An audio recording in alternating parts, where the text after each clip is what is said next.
रामपाली थाना क्षेत्र अंतर्गत ग्राम बकेरा में बकरी चोरी करने के आरोप में आदिवासी परिवार से पैर चटवाए जाने के मामले में अब खुद आदिवासी समाज दो फड़ हो चुका है। जहां एक और 24 अगस्त को आदिवासी समाज के साथ वारासिवनी अनुविभागीय कार्यालय पहुंचे पीड़ितों ने शिकायत दर्ज कराई थी, तो वहीं मामले में अब ग्राम के उप सरपंच ने भी आरोपों को निराधार बताकर इसका खंडन किया।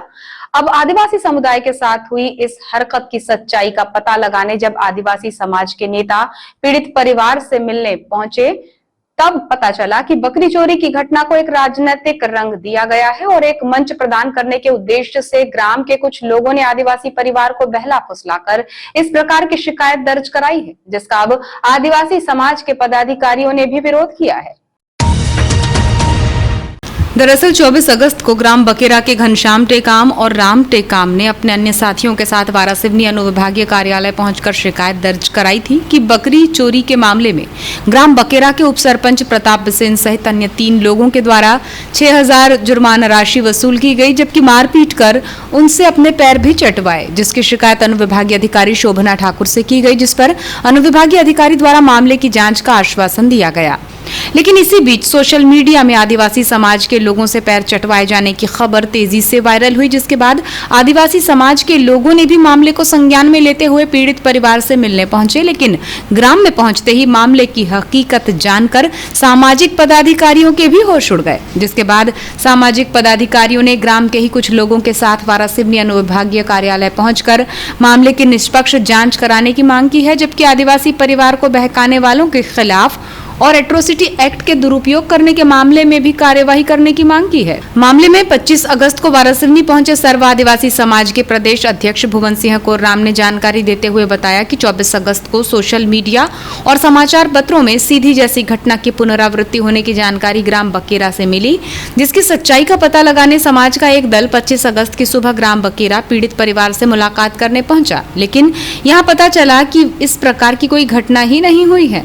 बकरी चोरी की घटना हुई थी, जिसकी एफआईआर भी हुई और बाद में बकरियां मिल भी गईं। लेकिन गांव के कुछ लोगों ने अपने राजनीतिक लाभ के लिए आदिवासी परिवार को मोहरा बनाया और बहला फुसलाकर फर्जी तरीके से ज्ञापन बनाकर उसे वायरल किया गया, जिससे पूरे देश का आदिवासी समाज आहत हुआ है। उन्होंने बताया कि पीड़ित परिवार से मारपीट भी नहीं हुई है। न्यूज़ वायरल हुई थी, उसमें सीधी की जो घटना हुई है उसके साथ में जोड़ा गया कि उसी तरह की घटना जो है यह ग्राम बकेरा जो वारासिवनी तहसील में है वहाँ पे ये घटित किया गया है और एक आदिवासियों को बकरी चोरी के आरोप में उसे पैर चटवाए गए। तो ये घिनौना कृत्य हुआ करके तो हम लोग को भी ऐसा लगा कि भाई हमारे आदिवासी समाज के साथ में इस प्रकार की घटनाएं क्यों हो रही है। लेकिन इसकी जो हकीकत पता करने के लिए हम जब जीरो ग्राउंड पे गए, वहाँ पे जब उनके परिवार से हम मिले तो वहाँ ये पता चला कि वहाँ पे इस प्रकार की कोई घटना हुई नहीं है। लेकिन बकरी चोरी की जो घटना उसका एफआईआर हुआ था और बाद में बकरियां मिल भी गई और वो मामला शांत हो गया था। लेकिन उसके बाद भी कुछ लोगों ने गांव के ही जो हैं, जो पक्ष विपक्ष है, तो जो विपक्ष पार्टी जो है, पक्ष जो भी होगा, जो भी पार्टी है वहाँ के, उनने एक राजनीतिक एजेंडा को अपने वोटों के लिए हो या फिर अपना राजनीतिक लाभ के लिए है, इस प्रकार से उन दोनों को मोहरा बनाया। आदिवासी जो दोनों जो घनश्याम टेकाम और राम टेकाम हैं उनको मोहरा बनाया गया है और उनको बहला फुसला के ले जाया गया। वहाँ ये भी बताया गया कि किसी ज़मीन के मामले को हम करवा रहे हैं या किसी कार्यक्रम में जा रहे हैं, आदिवासी कार्यक्रम में जा रहे हैं, ऐसा करके उनको ले जाया गया। और वहाँ पर उन लोगों ने जो बोपचे, क्या नाम है उनका, मनोज बोपचे और एक और हैं विजय बोपचे और विजय बिसेन और चौबे वकील, ये तीनों ने मिलकर ज्ञापन तैयार किया और ये फर्जी तरीके से जो घटना को वहाँ पे षड्यंत्र के तहत में एसडीएम के पास में पेश किया गया है और उसे वायरल किया है। इससे पूरे देश के जो आदिवासी समुदाय है वो आहत हुआ है, उसके मान सम्मान को ठेस पहुँची है। क्योंकि जहाँ भी ये न्यूज़ वायरल हो रही है वहाँ पर आदिवासी पर इस प्रकार से अत्याचार हुआ है, आदिवासी समाज के साथ ऐसा कृत्य किया गया है, तो ये मान सम्मान का विषय है। और मैं प्रदेश अध्यक्ष होने के नाते मेरे पास में पूरे स्टेट जो 18-19 स्टेट में जो आदिवासी रहते हैं उनसे हम कनेक्टेड हैं और सभी जगह से हमारे को फ़ोन आ रहे हैं बार बार कि भाई आपके होम डिस्ट्रिक्ट में इस प्रकार से जो घटना घटी है उसको संज्ञान में लेके आप त्वरित जो आरोपी हैं जिनने इस प्रकार का आदिवासी को मोहरा बनाकर जो षड्यंत्र किया है उसके ऊपर आप एट्रोसिटी एक्ट लगवाइए और उसे तुरंत एक कड़ी कार्रवाई के लिए उसे प्रेषित करिए। जो पीड़ित है उसके साथ भी आदिवासी समाज के कुछ लोग आए हुए थे, तो वो समाज के थे कि नहीं थे? देखिए, उसके पीड़ित के साथ में जो आदिवासी आए थे या नहीं आए थे वो मुझे उसकी जानकारी नहीं है, क्योंकि जो पीड़ित हैं उनको भी अभी अंडरग्राउंड कर लिया गया है, या फिर मैं कहूँ तो उनका अपहरण किया गया, हो सकता है कि अपहरण किया गया हो। इस माहौल को चलते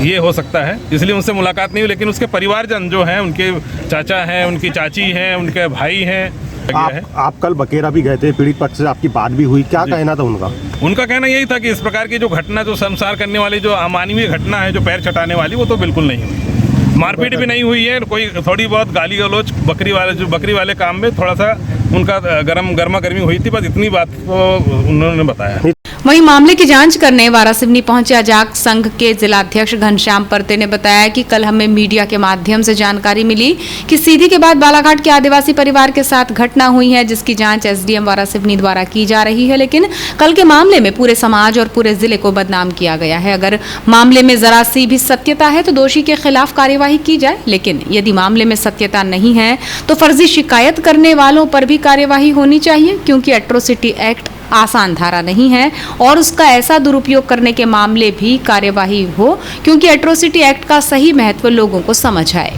देखिए, घटना की सत्यता जैसे भी कुछ लोगों ने शायद उनके परिजनों से मिला है, परिजनों से मिलने पे ऐसा समझ में आ रहा है कि वो कह रहे हैं कि ऐसी कोई घटना घटित नहीं है। लेकिन हम ये कहते हैं, कल हमको मीडिया के माध्यम से रात में शाम को हमको जानकारी लगी कि एक आदिवासियों के साथ जैसे सीधी में हुआ था, ऐसा ही एक और कांड बालाघाट में हो गया। तो कल की जो घटना घटी उससे दो प्रकार की चीज़ें, उसमें सत्यता कितनी है कितनी गलत है उसकी जाँच तो कर एसडीएम साहब यहाँ पे करेंगे, या जो एट्रोसिटी के तहत के जो जाँच अधिकारी वो करेंगे। लेकिन हम कहते हैं इस कल के मामले ने पूरे समाज को बदनाम किया, पूरे आदिवासी को बदनाम किया, पूरे जिले को बदनाम किया। तो मैं कहता हूं, यदि मान लो सत्यता है, जिसने यदि उनके साथ ऐसे अत्याचार किया, पैर चटवाए, तो निसंदेह उन पर कार्रवाई होनी चाहिए। और यदि मान लो